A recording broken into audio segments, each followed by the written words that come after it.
Hi guys, I am Vital and I'm going to answer for you one of the most commonly asked questions in the whole community, which is about whether a Suzuki V-Strom 1050 is better or is it a Kawasaki Versys 1000. I've ridden every big adventure motorcycle that is today on the market. I don't own either a V-Strom 1050 nor the Versys 1000, so I'm not biased here and I can be really honest with you guys. I'll guide you through a list of categories and we'll choose which bike does better in which of them to also help you match it with the way you ride, where you ride, and what is the most important for you. And there will be some silly surprises here, you'll see. But to some of us, including myself, they can be super important in fact. These are largely emotional choices and this makes making them even harder.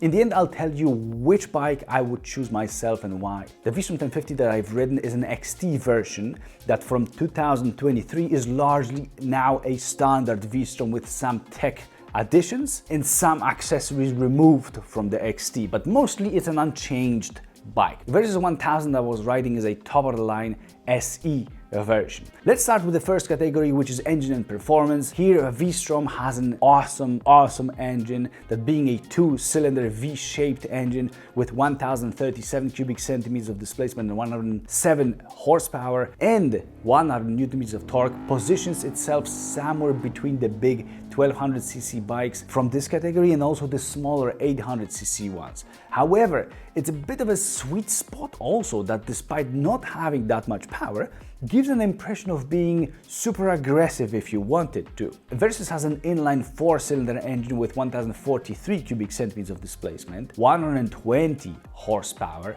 and 102 newton meters of torque. So it's more powerful, likely it's also quicker. But it doesn't feel quicker, which is sort of tricky. It's actually a V-Strom 1050 that gives you the feeling of better performance here. Kawasaki decided to drastically limit Versys RPM range, so the bike just stops suddenly at some point instead of going further. It wants to, but it's not allowed to, which is a pity in this case.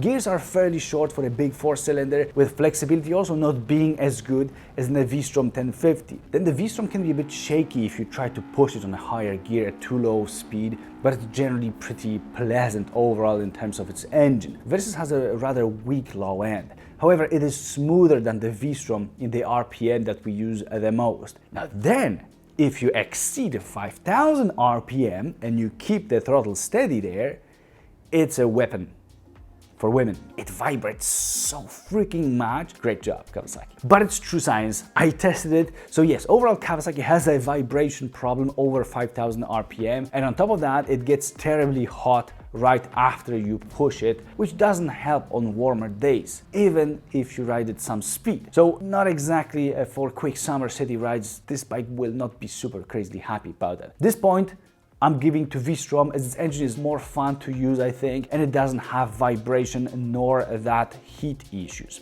The second super important point is handling, both at low and at high speeds. Here the V-Strom is a bit unstable at lower speeds, so crawling speeds and slow-moving traffic speeds up to, let's say, 30 to 40 kilometers per hour, as it simply refuses to keep a precise straight line or any kind of precise line. It's always been this way with a V-Strom. It is not terrible, but I would love it to be better balanced. Versys is an absolute beast here as it's extremely precise at low speeds. I would say that it's in the top 3 bikes in terms of low speed precision, which, well, ironically, after mentioning the engine heat issue, is a great feature for city riding. You may stop for a moment and not put your leg down as it's so easy to keep the bike upright. It's so well balanced. This is amazing in Versys 1000 demolishes the V-Strom 1050 here at low speeds. But then if you exceed those low speeds and start switching directions going left and right, you realize that V-Strom does what you wanted.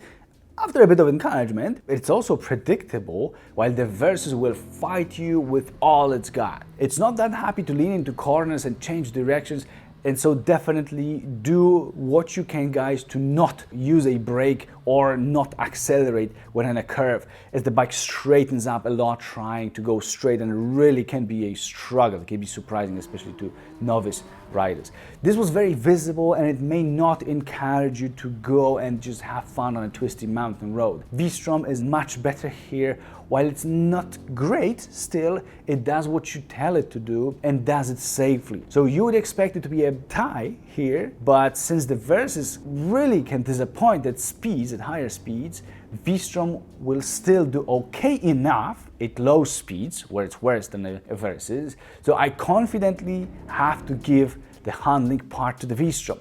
Now, what about the suspension then? In the V-Strom, the front end dives like crazy when braking, and it's way too soft. It's ridiculously soft to the point of annoying you, as that takes away a bit of control. It's generally a comfortable bike though, and it doesn't get wobbly, and other than that, front end, it doesn't have any weak spots, I think. But it only has manual adjustment. Versys in the SE variant has electronically adjustable suspension that changes a lot between the modes that you can choose from.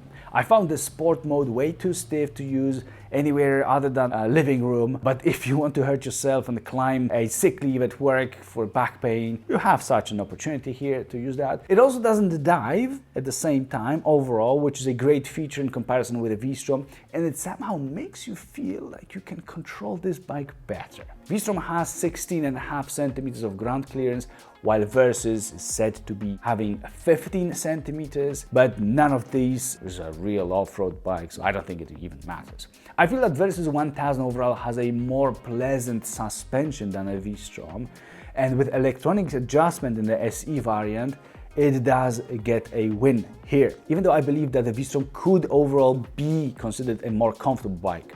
Now it's time for a seat and position, and how comfortable you can get on these two in terms of those things. I'm 183 centimeters tall or 6 feet tall, and I feel rather okay on a V-Strom with its 85.5 centimeters of seat height. Maybe a little bit too high, as the seat is pretty hard and so you don't sag in it, so it keeps it level pretty much. But if you're a giraffe, you can still raise it by 2 more centimeters in all regular V-Stroms 1050 from 2023. So watch it, not the DE version. That one has a fixed seat. The foot pegs are located in a spot that is fine for me. You sit upright and the handlebar is generally okay for my taste. Could be a little bit wider for better control, but it's not that big of a deal. Versys 1000 is a bit different here, as its handlebar feels like it's lower, and so the position on the bike is a bit different, with a tiny, really a tiny bit more sporty feel and a lean forward. It's barely noticeable, but it's there as you might expect it to be. Mostly you can notice it when braking at lower speeds, but I wouldn't actually worry about that at all. It's still pretty upright. The seat height is at 84 centimeters, and it's not adjustable while being pretty narrow in the front part. That can cause certain discomfort at a certain place for certain people or of a certain gender like mine. I don't want to mess with YouTube too much in this one video, so I hope you know what I mean. It's pretty narrow, you don't have much support there. It's not very hard though in Versys, which is good. Knee angle is okay for me, so this one is pretty hard to judge, as both bikes are fairly okay, slightly different, but both are having some things that you will need to make your peace with. It depends on your preference here, so I'm calling it a tie. Speaking of comfort, what I'm sitting on now is a 7G11, which is an electric office chair with this part actually manually adjustable. It's from Power Seats. There is also an 18-way electric adjustment. This is real Nappa leather, and likely it's a top office chair in the world. If you're looking for one, I'm also involved with the brand. Check them out at powerseats.eu. I've left the link in the description. Now getting back to wind protection, this time on the office chair, it's irrelevant, but in terms of how V-Strom and Versys deal with it, I love this competition here. Both bikes are Japanese and both are screwed here with their methods of adjustment of the height of the windshield. They both lose, in other words. But why, you ask? And well, there are good reasons for that. V-Strom's adjustment lever is in the front of the bike. So you've got to stop, get off of the bike, adjust the height, which you cannot test since you're standing there. You've got to ride again, see if you like it again or not, and if not, then do it again. Versys isn't much better, as you need to use both hands to use two knobs to unscrew them, but you don't have to get off of the bike, which is an improvement over the V-Strom. So slightly ahead, right? Not really, as it's got that hole in the windshield, and for some reason, perhaps that said hole, I was getting bugs right on my visor. Neither bike generates too much buffeting, but that adjustment, man, just come on. Seriously, it's hard to pick a bigger loser here, but if you replace a windshield on both motorcycles, then you'll have a better life, or rather a chance at a better life with the Versys, thanks to not having to get off of the bike to adjust the windshield. So it wins here, I think. Time for brakes. This is important for any rider, and both bikes do stop. Neither gives crazy control when doing so. V-Strom's brakes are okay and are now linked, so squeezing the front can also activate the rear, which I like. Versys doesn't have that. What it has, on the other hand, is, let's call it a stiffness problem. Yeah, this video is getting a bit weird, but it's about that I was literally touching the right grip with the front brake lever when I would squeeze it rather hard. And that's not what you want, especially if the rear brake is also not doing much in a Versys. I did move the lever further forward, further away from the grip, but its travel was still far too large, I think, and that's not very inspiring. V-Strom also doesn't encourage you to use the front brake, but that's only because the front end dives so much. I still prefer that to not being able to brake harder or as hard as I want on a Versys. So it's an easy win for a V-Strom here and a big homework for Kawasaki, I think. Drivetrain is a quick one here, as both bikes use chains, so it's a tie. Now, Versys has a slightly larger fuel tank at 21 liters, while V-Strom 1050 has 20 liters. What's more important, in fact, is fuel consumption, but that depends on how and where we ride, and that's impossible for me to compare. Let's have it just as a useful information here, with no huge winner, but in the end, picking one, that would be a Versys with a larger tank. Next point is weight, and V-Strom is set to weigh 242 kilograms, while Versys SE is 257 kilograms, with the standard version starting from 253 kilograms. V-Strom is lighter, and overall it doesn't feel very heavy. It somehow feels more manageable when moving it around as well, while you can feel all that weight on a Versys a bit more. So I feel that V-Strom should be winning here. Now the tech, and they aren't the top of the top here. V-Strom had an upgrade for 2023 and got a more modern, colorful display. Versys has it set up with an analog rev counter and a separate, small and very funny display. We could say that V-Strom feels more modern in this area. Now, on the other hand, Versys can have cornering front lights, for example, and that electronically adjustable suspension, which V-Strom cannot have. On the other hand, the V-Strom comes with the hill hold system that Versys cannot have, and also has a cool one-press start, so the bike starting its engine on its own just after pushing the starter button once, just once, without holding it, which is so addicting. Still, it's not a keyless system, and none of these can have it. V-Strom also now can have a quick shifter from 2023, which it hasn't had before, but Versys is not falling behind here, as it also has it. I feel that the possibility of having an electronically adjustable suspension in the Versys is a pretty strong point here. It would be more cool for me, I think, than a slightly more modern display, even with that one press start. So I would say that in terms of tech, Versys wins in here. But obviously it depends on what is the most important for you guys. And now my favorite, and that element that I called silly, it's the sound. And man, what two interesting contenders we've got in here. V-Strom 1050 is, in my subjective, very, very subjective opinion, the best sounding motorcycle ever. So automatically, also in this category and in this particular comparison, I simply like the V2 sound as it is, and this is super important to me, and V-Strom has that super crazy supercharger whine added to it. If you equip it with a aftermarket exhaust, man, that's just a dream. But Versys 1000 sounds amazing too, and to me it is the coolest sounding 4-cylinder bike in the category, which there isn't many of them here, and it's with an extremely deep and serious sound. It really is insane and makes the ground underneath it shake. Despite my personal opinion and preference of a V-Strom sound, having two different types of engine here makes them pretty much incomparable, so I'm not going to score it.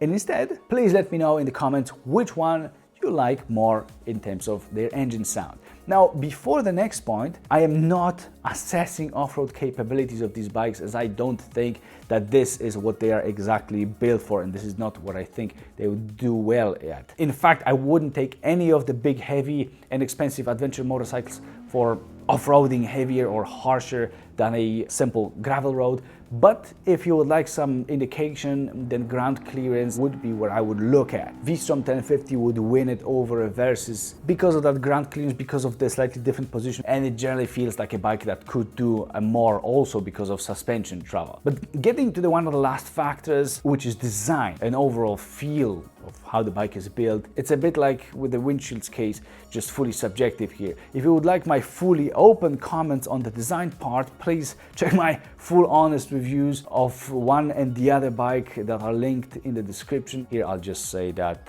V-Strom 1050 is considered controversial by me, as it looks like an old DR Big, Suzuki DR Big, but it feels pretty solid with some nice details. Versys 1000 feels larger and more serious than it looks in the pictures and videos. It's got sort of unusual proportions, and not everyone will like that. Also considering a 17-inch front rim. In terms of quality, it feels surprisingly good on a Versys, and I would love to hear which one you guys like more in terms of design. So please let us know, and I'm not going to score this particular one, as the quality feels quite similar, maybe with slight advantage on the side of Kawasaki, but the looks are too subjective here. I'm not gonna say anything else. Now, price and value for money. This does not include maintenance though. Keep that in mind.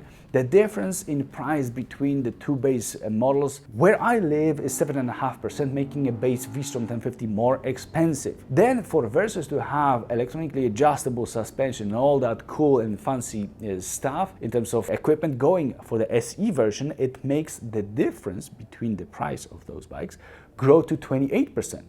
But now, with the Versys being the more expensive one. But let's say that you add some gadgets to the V-Strom, like heated grips and whatever else you might want to add, and the difference is, well, only 20%, with Versys being the more expensive one. Note that this may be very different in your country, and also that there can be discounts given by specific dealers or specific markets. But only looking at this and the well-equipped versions, comparing them, the value of a V-Strom seems to be a better overall, since you can get it for much less money, and it wins this category here. Kawasaki just went way too far into the Rolls-Royce territory of pricing with the SE version. The last one that I named the X Factor, a Versys 1000 causes amazing earthquakes with its exhaust. It has a very nice way of easily engaging neutral. Very exciting, I know. I do appreciate that, actually, that's why I'm mentioning it.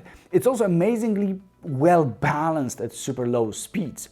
V-Strom also sounds great. It sounds, as I said, as if it had a supercharger mounted, and it encourages you to hop on the bike and just ride. It's got a very nice engine. It can become aggressive, and to me, that's fun. So since this one is called the X Factor, fun to ride will be what I would score the highest. And so it has to go to the V-Strom in this one. The number of categories in which a bike won in this comparison does not mean that this bike is a better one, as they've got completely different weights and they aren't equally important to all of us. I mean the weights of the points, not the bikes. Now, to sum up, the V-Strom 1050 won in the engine and performance, in handling, brakes, weight, value for money, and X Factor categories. Versys 1000 took the lead in suspension, wind protection, and tech categories. They tied in seat and position comfort, and also drivetrain, as they both use chain drive. Versys has a 1 liter larger fuel tank. Sound and design are for you guys to judge now. If I was to pick an adventure bike and had only these two choices, I would likely go with the V-Strom 1050 myself, because of better overall handling, because of more fun to ride engine, and that V2 sound, which I just personally prefer. Not sure I would be happy with it because of the way it looks though. I'm supposed not to say anything. But hey, I hope that you found this video useful, and to have a full view, go ahead to my full in-depth reviews of both of these bikes that appear on your screen right now, and also they are linked in the description. See you there!